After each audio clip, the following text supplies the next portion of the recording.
Assalamualaikum warahmatullahi wabarakatuh. Perkenalkan kami dari kelompok 3 mata kuliah mikrobiologi perairan akan menjelaskan mengenai materi pertumbuhan dan produksi biomasa mikroba. Kami sendiri beranggotakan 7 orang. Yang pertama ada saya sendiri, Selly Rizky Amelia. Yang kedua, Haura Zulfa Ginasti, Alvina Devi, Adinda Eskaita, Aditya Putra Hendratama, Mas Ilham Faki, dan Michael Yerobeam Silalahi. Nah, teman-teman, selamat menonton. Nah, pada kesempatan kali ini ada beberapa topik yang akan kami bahas, yaitu pertumbuhan mikroba, fase pertumbuhan bakteri, faktor yang mempengaruhi pertumbuhan bakteri, cara mengukur bakteri, habitat mikroba, dan mikroba dalam tanah. Oke, masuk ke pembahasan pertama, yaitu pertumbuhan mikroba. Sebelum masuk ke pertumbuhan mikroba, kita bahas dulu apa sih definisi dari pertumbuhan. Pertumbuhan adalah adanya pertambahan semua komponen dalam sel, yaitu DNA, RNA, dan protein, yang diartikan pula sebagai penambahan kuantitas, isi, dan kandungan di dalam sel. Pertumbuhan pada organisme yang makro merupakan proses bertambahnya ukuran atau substansi atau massa zat dari suatu organisme. Misalnya, pertambahan tinggi dan bertambah besar. Pada organisme bersel satu, pertumbuhan ini lebih diartikan sebagai pertumbuhan koloni, yaitu pertambahan jumlah koloni yang semakin membesar, dan pertumbuhan ini ada dua jenis, yaitu pertumbuhan uniseluler dan pertumbuhan multiseluler. Selanjutnya, waktu generasi. Waktu generasi merupakan waktu yang dibutuhkan sel untuk membelah diri. Nah, setiap spesies tentunya memiliki waktu generasi yang berbeda-beda. Contohnya pada bakteri E. coli, yaitu bakteri yang dapat kita temukan di saluran pencernaan dan di tempat lain. Bakteri E. coli ini memiliki waktu generasi dari 15 sampai 20 menit untuk membelah diri.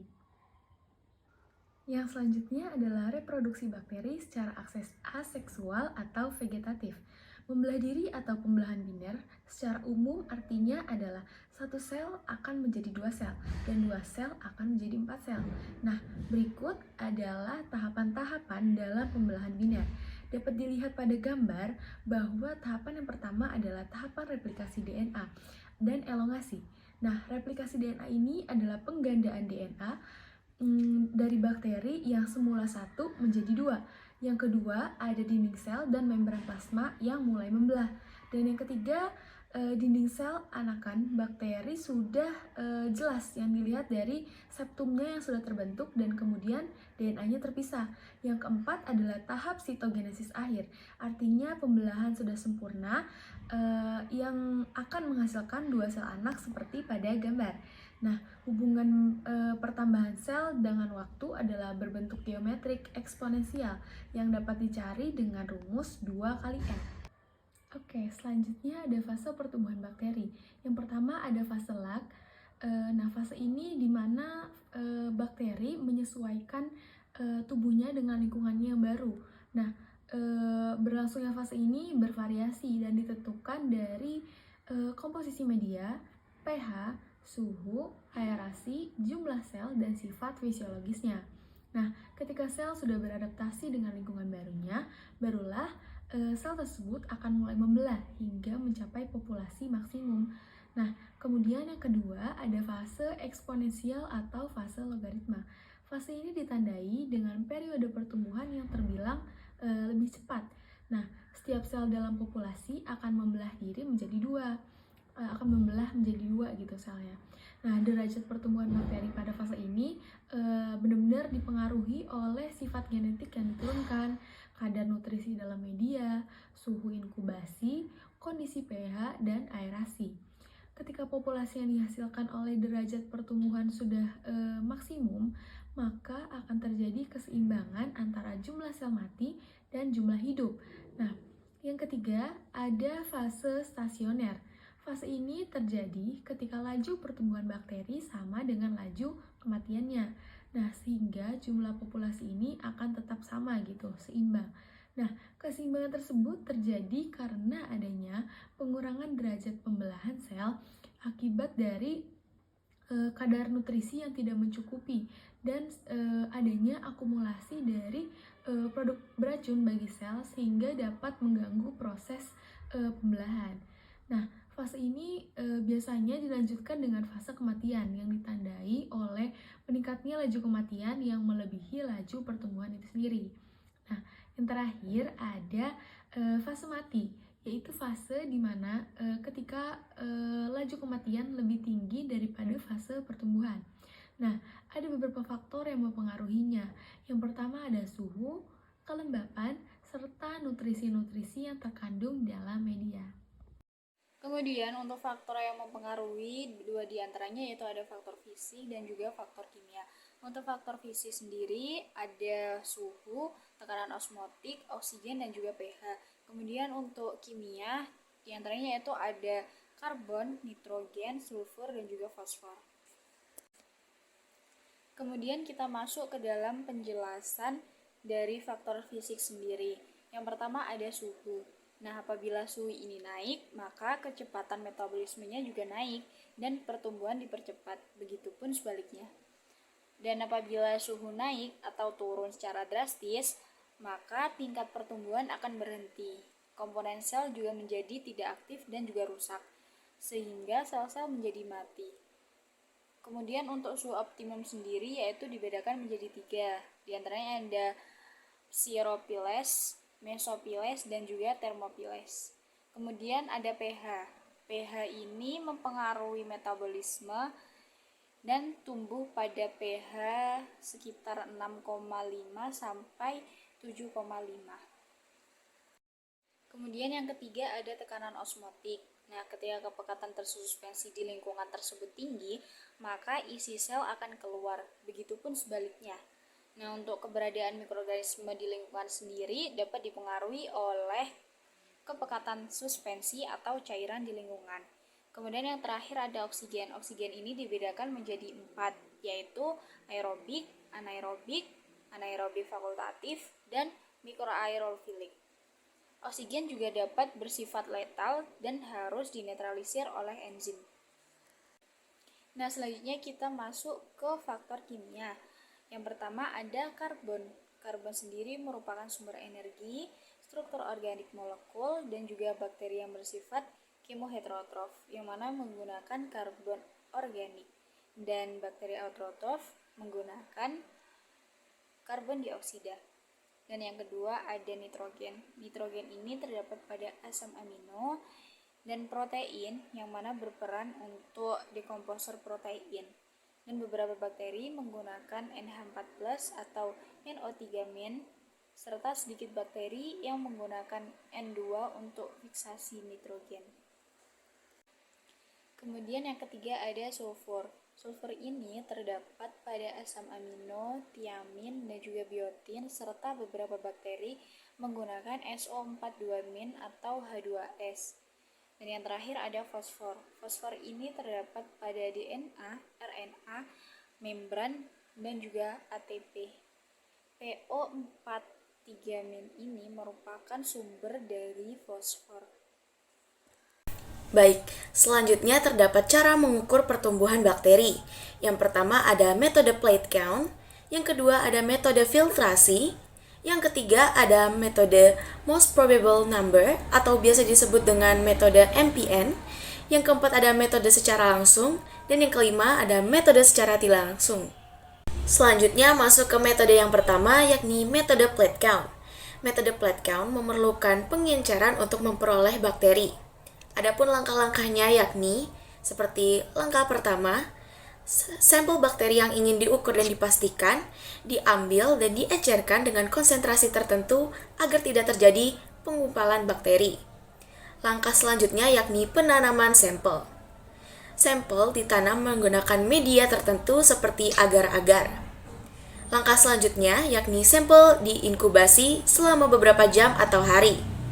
Dan langkah selanjutnya yakni perhitungan koloni dan juga perhitungan dan pelaporan.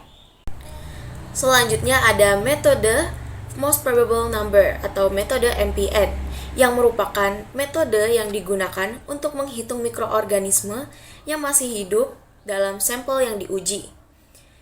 Berdasarkan aplikasi, kemungkinan jumlah pertumbuhan mikroorganisme positif terhadap pengenceran berseri atau serial dilution. Selanjutnya, biasa digunakan untuk sampel heterogen seperti tanah, air, produk pertanian, yang jumlah sel individunya pasti tidak mungkin ditentukan. Nah, metode most probable number atau metode MPN ini adalah metode statistik yang digunakan ketika jumlah bakteri dalam sampel sangat rendah. Ini umumnya digunakan untuk sampel yang mengandung bakteri patogen dalam konsentrasi rendah. Sampel diencerkan dan ditempatkan dalam deretan tabung yang mengandung media yang sesuai dengan kemungkinan pertumbuhan bakteri.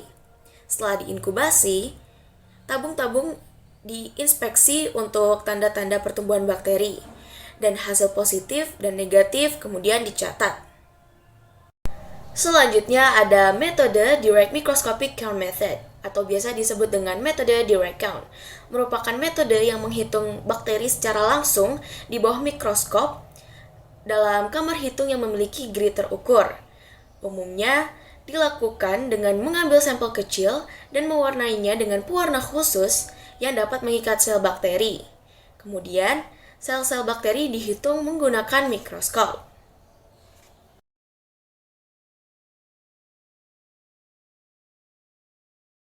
Metode langsung. Pengukuran bakteri dapat dilakukan menggunakan berbagai metode langsung dan tidak langsung. Metode langsung pengukuran bakteri melibatkan perhitungan jumlah bakteri secara langsung menggunakan alat atau teknik khusus. Metode langsung. Ada beberapa metode langsung yang digunakan untuk mengukur bakteri. Yang pertama, penghitungan sel dengan mikroskop. Selanjutnya, penghitungan cawan. Selanjutnya, metode penghitungan aliran sitometri. Dan selanjutnya, metode filter membran. Selanjutnya ada metode elektroakustik.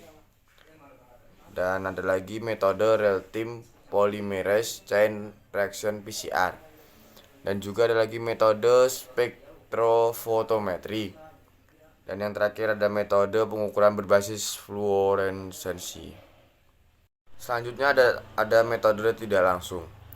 Contoh metode tidak langsung adalah yang pertama, berdasarkan kekeruan bila suspensi biakan cair dan homogen. Yang kedua, berdasarkan berat kering sel bila suspensi biakan kental dan tidak homogen. Yang ketiga, berdasarkan kadar nitrogen bila suspensi biakan kental dan tidak homogen. Yang keempat, berdasarkan aktivitas biokimia menggunakan uji mikrobiologis. Beberapa metode tidak langsung ini mencakup yang pertama uji pH, yang kedua uji produksi gas, yang ketiga uji produksi asam, yang keempat uji koagulasi darah, yang kelima uji sensitivitas antibiotik, yang keenam uji enzimatik, yang ketujuh uji koagulase, yang ke-8 uji urase, yang ke-9 uji motilitas, dan yang 10 yang terakhir uji hemolisis. Selanjutnya itu ada habitat mikroba. Nah, habitat mikroba di perairan sendiri itu dibagi menjadi dua, itu mikroba di sistem air tawar dan mikroba di sistem air laut. Sistem air tawar meliputi danau, sungai maupun kolam. Sedangkan sistem air laut itu meliputi laut dangkal dan laut dalam. Mikroba air tawar. Nah, mikroba air tawar ini dibagi menjadi 5, yaitu ada bakteri, alga, protozoa, fungi, dan zooplankton. Yang pertama itu bakteri. Nah, bakteri ini dia memiliki peranan membantu siklus nutrisi, menghilangkan polutan, menjaga keseimbangan biologis, berperan dalam rantai makanan. Kemudian ada alga. Organismenya ini autotrof. Kemudian dia itu fungsinya penghasil oksigen bagi perairan, dan juga itu dia bisa dijadikan sumber makanan bagi organisme lain. Yang ketiga itu ada protozoa. Jenis-jenisnya itu seperti amuba, flagellata, dan ciliate. Ini fungsinya mengendalikan populasi bakteri dan juga sebagai sumber makanan. Lanjut, yang keempat itu ada mikroba air tawar, yaitu fungi. Jadi fungsinya itu sebagai pengurai bahan organik, sumber nutrisi bagi organisme lain, dan memproduksi senyawa bioaktif. Contohnya itu kayak Rhizopidium dan Aspergillus. Kemudian ada zooplankton. Fungsinya itu sebagai pengontrol populasi fitoplankton. Bisa juga sebagai pakan alternatif seperti pakan ikan dan udang. Contohnya itu seperti Crustacea, Copepoda, Foraminifera, Chaetagata. Kemudian terakhir itu mikroba laut. Nah, dibagi menjadi dua, itu di laut dangkal dan laut dalam. Di laut dangkal itu biasanya hidup mikroba seperti bakteri, alga laut, protista, dan juga virus. Kemudian di laut dalam sebagian besar merupakan bakteri dan archaea. Nah, peranannya itu sebagai siklus nutrisi, menghasilkan enzim dan senyawa metabolit sekunder untuk memproduksi senyawa kimia. Kemudian di sini saya akan menjelaskan mengenai keuntungan dan kerugian mikroba dalam air. Keuntungan yang pertama yaitu fitoplankton dan zooplankton menyuburkan perairan sebagai makanan utama ikan. Contoh mikrobanya yaitu terdapat chlorella, scandesmus, hydrodicton, pinolaria, tabellaria, dan sinedra. Yang kedua yaitu banyak fungi dan bakteri sebagai dekomposer atau degrader dan pendetoksifikasi bahan beracun. Kemudian yang ketiga terdapat aerator perairan, di mana menambah O2 melalui fotosintesis oleh mikroalga. Dan yang keempat yaitu hasil perombakan bahan oleh mikroba dimanfaatkan oleh jasad lain. Kemudian kerugian dari mikroba dalam air yaitu dapat menyebabkan berbagai macam penyakit, di mana yang pertama yaitu terdapat mikroba penyebab penyakit salmonella, yaitu menyebabkan tipes atau paratifus.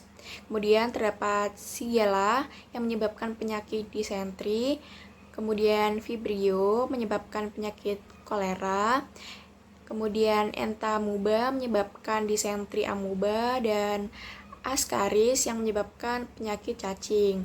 Yang kedua yaitu mikroba penghasil toksin berbahaya. Contohnya itu Clostridium, Pseudomonas, Salmonella, Staphylococcus, Anabaena, dan Microschistis. Kemudian terdapat penyebab air berwarna, di mana bakteri besi Crenotrix, ada juga Sparothilus yang mengoksidasi senyawa ferum menjadi feri. Kemudian yang keempat, penyebab air berbau.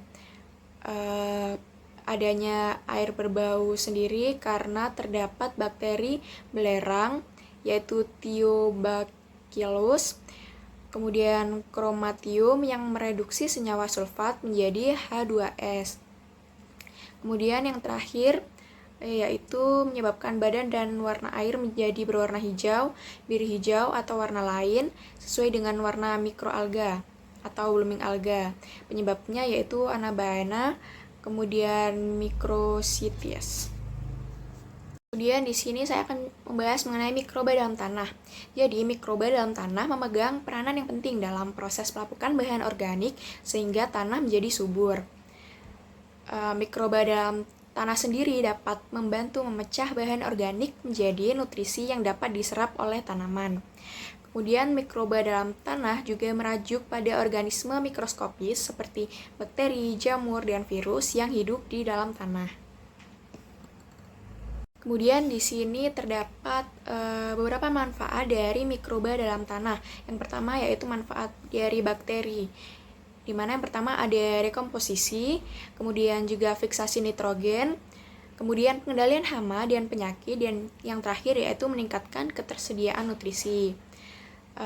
Selanjutnya ada virus, di mana virus sebagai pengendalian populasi mikroba, kemudian sebagai transfer genetik horizontal dan juga perubahan siklus nutrisi. Dan yang terakhir yaitu terdapat jamur. Jamur sendiri juga sebagai dekomposisi, kemudian stabilisasi tanah, siklus nutrisi, dan juga bioindikator kualitas tanah. Nah, berikutnya kita masuk ke dalam siklus karbon. Nah, karbon tanah itu sendiri identik dengan bahan organik yang sifatnya itu atau kadarnya itu mengalami fluktuasi dari waktu ke waktu. Nah, langkah-langkah siklus karbon ini ada 4. Yang pertama itu ada penyusutan organik, lalu ada mineralisasi, lalu ada stabilisasi organik, dan terakhir itu ada transformasi atau transfer karbon. Nah, berikutnya kita masuk dalam siklus nitrogen. Nah, siklus nitrogen ini ada 6. Yang pertama itu adalah fiksasi. Nah, fiksasi sendiri itu adalah proses konversi nitrogen menjadi senyawa yang dapat digunakan oleh organisme seperti amonia atau nitrat. Yang kedua itu adalah amofiksasi. Nah, amofiksasi ini adalah proses di mana senyawa nitrogen organik seperti protein dan asam amino itu diubah menjadi amonia oleh bakteri di komposter. Berikutnya itu adalah nitrifikasi. Nitrifikasi sendiri itu adalah proses amonia yang diubah menjadi nitrit oleh bakteri nitrifikasi. Lalu kemudian setelah menjadi nitrit ini akan diubah menjadi nitrat. Oke, siklus nitrogen yang berikutnya itu adalah denitrifikasi. Jadi denitrifikasi ini adalah proses di mana nitrat ini diubah kembali menjadi nitrogen oleh bakteri denitrifikasi. Lalu berikutnya itu adalah asimilasi. Asimilasi sendiri itu adalah proses tumbuhan atau hewan itu mengambil nitrogen dari lingkungan atau dari alam dan menggunakannya untuk membangun senyawa organik seperti itu protein atau juga asam amino. Nah, dan yang terakhir dalam siklus nitrogen ini itu adalah mineralisasi. Jadi mineralisasi ini adalah suatu proses di mana senyawa nitrogen ini, senyawa nitrogen organik itu contohnya seperti protein dan juga asam amino itu diubah kembali menjadi amonia oleh bakteri dekomposter. Oke, berikutnya kita masuk ke dalam, kalau tadi kita masuk ke dalam siklus nitrogen, sekarang kita masuk ke dalam siklus sulfur. Nah, di siklus sulfur ini ada 4. Yang pertama itu ada fiksasi. Nah, fiksasi sendiri ini adalah proses konversi sulfur menjadi senyawa yang dapat digunakan oleh organisme. Nah, contohnya itu seperti sulfat atau juga sulfida. Berikutnya kita masuk itu ke dalam mineralisasi. Nah, mineralisasi sendiri itu adalah proses senyawa sulfur organik yang tadi itu protein atau asam amino itu diubah menjadi sulfur oleh bakteri dekomposer. Nah, yang ketiga itu adalah oksidasi. Oksidasi sendiri itu adalah proses di mana senyawa sulfur seperti sulfida itu diubah menjadi sulfat oleh bakteri oksidatif. Nah, yang terakhir itu adalah reduksi. Nah, reduksi sendiri adalah proses senyawa sulfur seperti sulfat itu diubah kembali menjadi sulfida oleh bakteri reduktif. Nah, kita sudah berada di ujung materi nih teman-teman. Terima kasih banyak sudah menyimak pemaparan materi dari kelompok 3. Sekian dari kami. Wassalamualaikum warahmatullahi wabarakatuh.